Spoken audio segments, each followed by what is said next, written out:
ዝንጅብል በየቤታችን ለምግብ ማጣፈጫነት እንደ ቅመም የምንጠቀመው እንዲሁም ለጉንፋን፣ ለሳልና ለተለያዩ በሽታዎች ፍጹም ተመራጭ የሆነ ድንቅ የተፈጥሮ መድኃኒት ነው። ብዙዎቻችን ዝንጅብል ተፈጥሯዊ ስለሆነ ብቻ ያለምንም ገደብ በብዛት ብንወስደው ምንም አይነት ጉዳት የለውም ብለን እናስባለን። ነገር ግን ሳይንሳዊ ጥናቶች እንደሚያሳዩት ዝንጅብልን ከመጠን በላይ ማዘውተር በሰውነታችን ላይ ከፍተኛ የጤና መቃወስን ሊያስከትል ይችላል። ማንኛውም ነገር ከልክ በላይ ሲያልፍ ይጎዳል እንደሚባለው ሁሉ ዝንጅብልም የራሱ የሆነ የልክ ወሰን አለው። በዚህ ቪዲዮ ዝንጅብልን ከመጠን በላይ ስንጠቀም የሚፈጠሩ ብዙዎቻችን የማናውቃቸውን 6 ከባድ የጤና እክሎችን፣ በቀን ልንወስደው የሚገባውን ትክክለኛ መጠን እናም ደግሞ ልናደርገው የሚገባውን ሳይንሳዊ ጥንቃቄ በዝርዝር እንመለከታለን። ስለሆነም እስከ ቪዲዮ መጨረሻ ድረስ አብራችሁን ቆዩ። ዝንጅብልን ከመጠን በላይ መውሰድ ወይንም መጠቀም የሚያስከትላቸው ከባድ የጤና ችግሮች፣ አንደኛ የጨጓራ መቆጣት። ዝንጅብል ከመጠን በላይ ሲወሰድ በሰውነታችን ላይ የሚያደርሰው ፈጣኑ የጤና እክል በጨጓራ ላይ የሚፈጥረው ከፍተኛ መቆጣት ነው። ዝንጅብል በውስጡ ጂንጀሮል የተባለ በጣም አክቲቭ የተፈጥሮ ኬሚካል ውህድ ይዟል። ይህ ውህድ በመጠኑ ሲወሰድ የምግብ መፈጨትን የሚያፋጥን ቢሆንም መጠኑ ከልክ ሲያልፍ ግን የጨጓራችንን ስስ የውስጠኛውን ክፍል ሽፋን ማለትም ሙከሳ ላይኒንግን በቀጥታ ማቃጠልና ማበሳጨት ይጀምራል። ይህ መቆጣት ጨጓራችን ራሱ ለመከላከል ሲል ሃይድሮክሎሪክ አሲድ ከመደበኛው በላይ በከፍተኛ ሁኔታ እንዲያመነጭ ያደርገዋል። ይህም የበዛ አሲድ ወደ ላይኛው የጉሮሮ ቧንቧ በሚገፋበት ጊዜ ለከባድ የቃጠሎ ስሜት ቀጥተኛ መንስኤ ይሆናል። በተጨማሪም የጨጓራን የተፈጥሮ አሲድ ሚዛን ስለሚያዛባው ምግቦች በአግባቡ እንዳይሰበሩ በማድረግ የሆድ መነፋት፣ የጋዝ መብዛትና እንዲሁም ከባድ የቁርጠት ስሜትን ያስከትላል። በተለይ ደግሞ ቀድሞውኑ የጨጓራ ቁስለት ያለባቸው ሰዎች ዝንጅብልን በሚያበዙበት ጊዜ የውስጥ መቁሰላቸው ይበልጥ ይባባሳል። ስለዚህ በዋነኛነት ከመጠን በላይ ሲወሰድ ትልቁ ጉዳቱ በጨጓራችን ላይ የሚያደርሰው ችግር ነው ማለት ነው። ሁለተኛ የደም መቅጠን አደጋ ይፈጥራል። ሁለተኛውና በጣም ልንጠነቀቅበት የሚገባው ሳይንሳዊ ነጥብ ዝንጅብል ደም እንዳይረጋ የማድረግ ወይንም ደምን በከፍተኛ ሁኔታ የማቅጠን ተፈጥሯዊ ባህሪ ያለው መሆኑ ነው። ዝንጅብል በውስጡ ሳሊሳይሌት የሚባል ልዩ ውህድ ይዟል። ይህ ውህድ በሕክምናው ዓለም ደም ለማቅጠን ከሚሰጠው አስፕሪን ከተባለው መድኃኒት ጋር ተመሳሳይ የሆነ የደም ሴሎች እርስ በርስ እንዳይጣበቁ የማድረግ ስራን ይሰራል። ይህ ባህሪው በመጠኑ ለደም ዝውውር ጠቃሚ ቢሆንም ዝንጅብልን ግን ከመጠን በላይ መውሰድ ደማችን ከመደበኛው ወሰን በላይ እንዲቀጥን ያደርገዋል። በዚህም ምክንያት በሰውነታችን ላይ ድንገተኛ የመድማት አደጋን ሊያስከትል ይችላል።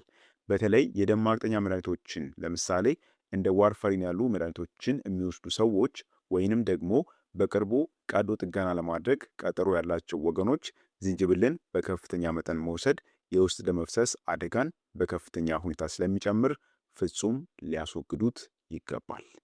ሶስተኛ አደጋው የደም ግፊትን ከልክ በላይ ያወርዳል። ሶስተኛው የጤና እክል ዝንጅብል በደማችን ውስጥ ባለው የስኳርና በደም ግፊት መጠን ላይ የሚያመጣው ድንገተኛ መውረድ ነው።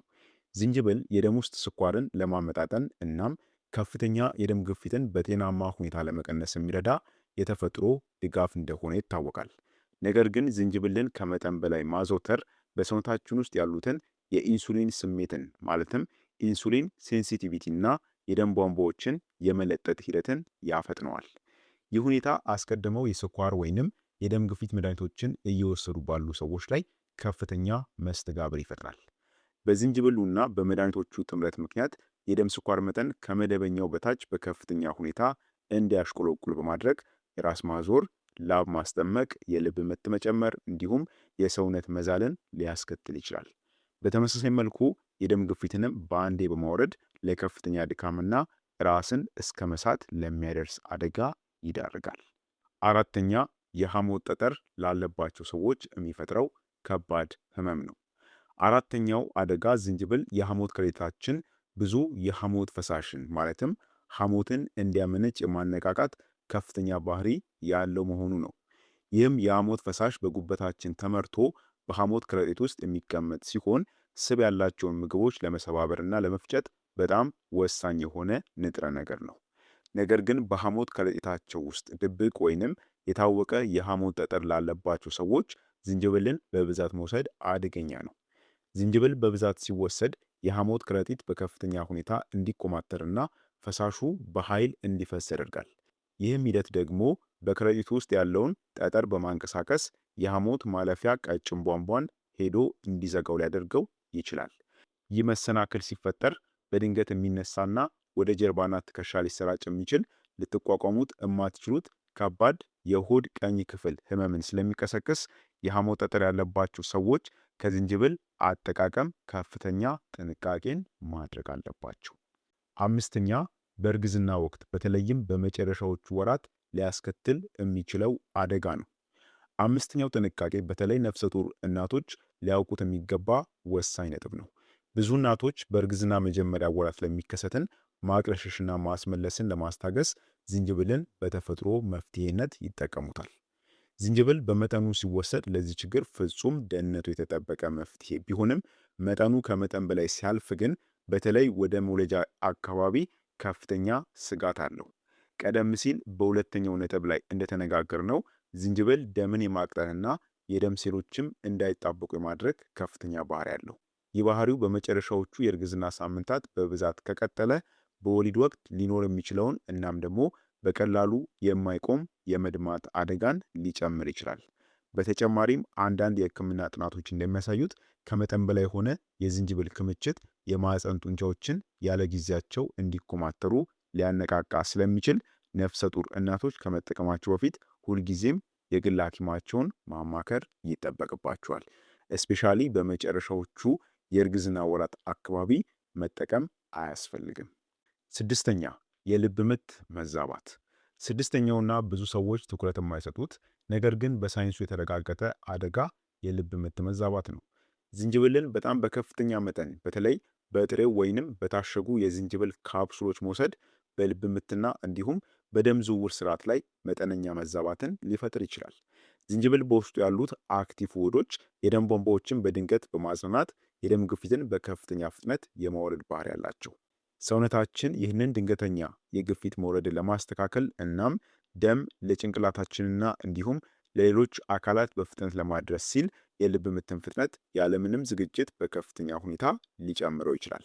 ይህም ሂደት በተለይ የልብ ህመም፣ የደም ማነስ ወይንም ቀድሞውኑ የልብ ምት መዛባት ችግር ያለባቸው ሰዎች ላይ ድንገተኛ የመደናገጥ፣ የልብ ትርታ መጨመር እናም የማዞር ስሜትን ሊፈጥር ይችላል።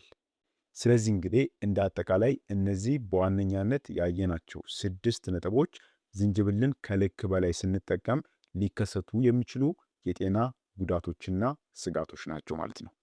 ታዲያም እነዚህ 6ቱም የጎንዮሽ ጉዳቶች እንዳይከሰቱና ከዝንጅብል የምናገኘው ጥቅም ጉዳት እንዳይሆንብን ልናደርገው የሚገባው ሳይንሳዊ መፍትሄና ትክክለኛውን አጠቃቀም ደግሞ አሁን እንመለከታለን። ዝንጅብልን ለጤናችን ስንጠቀም አሁን የምነግራችሁን እነዚህን 3 ወሳኝ መመሪያዎችን መከተል ይኖርብናል። አንደኛው የትክክለኛ መጠን ወሰን ነው። ለአንድ ጤናማ አዋቂ ሰው በቀን ሊወስድ የሚገባው ከፍተኛ የዝንጅብል መጠን ከ2 እስከ 4 ግራም ብቻ ነው።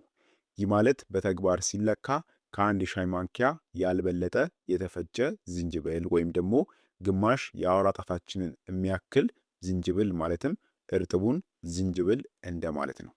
ሁለተኛ መመሪያው ደግሞ ለየት ያሉ የጤና ሁኔታዎች ያለባቸው ሰዎች የሚጠቀሙት መጠን ነው። ነፍሰ ጡር እናቶችን እንይ። በቀን ከ1 ግራም ማለትም ከግማሽ የሻይ ማንኪያ በላይ ነፍሰ ጡር እናቶች መውሰድ የለባቸውም። ሌላው የጨጓራ የታይሮይድ ወይንም የሐሞት ጠጠር ታሪክ ያለባቸው ሰዎች ናቸው። ዝንጅብልን በጥሬው ወይም ደግሞ በባዶ ሆድ ከመውሰድ መቆጠብ ይኖርባቸዋል። ሁልጊዜም በምግብ ውስጥ አብስለው እንዲመገቡት ይመከራል ማለት ነው። ሶስተኛ የምንከተለው መመሪያ ደግሞ መድኃኒት ከሚወስዱ ሰዎች ጋር ያለው ወይም ደግሞ መወሰድ ያለበት ጥንቃቄ ነው። የደም ማቅጠኛ ለምሳሌ እንደ አስፕሪን፣ ዋርፋሪን፣ የደም ግፊት ወይም ደግሞ የስኳር መድኃኒቶችን የሚጠቀሙ ሰዎች ዝንጅብልን በብዛት ከመውሰዳቸው በፊት የግድ ከሐኪማቸው ጋር መመካከር ይጠበቅባቸዋል። ስለዚህ ዝንጅብልን ስንጠቀም እነዚህን 3 ወሳኝ ህጎችን ማየት ይኖርብናል ማለት ነው። ስለሆነም ተመልካቾቼ ዝንጅብል በአግባቡና በልክ ከተጠቀምንበት ለሰውነታችን ፍጹም ድንቅና እንዲሁም ወደር የሌለው የተፈጥሮ ስጦታ ነው። ነገር ግን ዛሬ በዝርዝር የተመለከትናቸውን 6 የጤና እክሎች ለመከላከል ስንል በቀን የምንወስደውን የዝንጅብል መጠን ከአንድ የሻይ ማንኪያ ወይንም ከ4 ግራም በላይ እንዳይበልጥ ማድረግ ይኖርብናል። በተለይ ደግሞ የጨጓራ፣ የሐሞት ጠጠር ወይንም በእርግዝና ወቅት ላይ የምትገኙ እናቶች ለአጠቃቀማችሁ ልዩ ጥንቃቄ ልታደርጉ ይገባል። ለዛሬ የነበረን መረጃ ይህንን ይመስል ነበር። ቪዲዮ ጠቃሚ ሆኖ ካገኛችሁት ላይክ እንዲሁም ሼር ማድረጋችሁን አትርሱ። በቀጣይ ደግሞ በሌላ አስተማሪ በሆነ የጤና ትምህርት የምንገናኝ ይሆናል። እስከዛው በጤና ቆዩልኝ። ቸር ሰንብቱ።